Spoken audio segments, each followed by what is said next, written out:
Let's sort of explain exactly what we're talking about here. We're talking about parking requirements that new buildings and developers were sort of waiving or reducing those parking requirements, correct? We are. We're specifically getting rid of the minimum parking requirements for the downtown.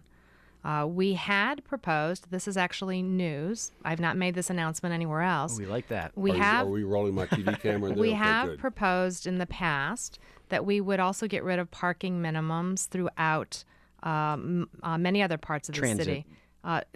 Areas well served by transit. We got a lot of feedback about that. So we are instead going to be reducing the current parking requirements, but we're not getting rid of the minimum. So that there will still be minimum parking, even in areas that are served by transit. It'll be a lot less than our current minimums. But we are still proposing to get rid of minimum parking in an expanded downtown. And is that in response to just the outcry from certain neighbors that are worried about sort of their parking in their neighborhoods? I mean, it's certainly in response to what we heard from a lot of people.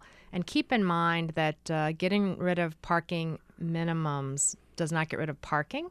It doesn't get rid of the ability for developers to build more parking. In fact, if you look at planned unit developments where we get to grant discretionary approval for bigger projects, we still get much more parking produced than the minimum that's required. So that's going to continue to happen, I think, in a lot of places. But the whole point about both reducing the minimum parking requirements and getting rid of the parking minimums downtown is that we have very different rates of car ownership and very different driving habits and even really different demographics in different parts of the city.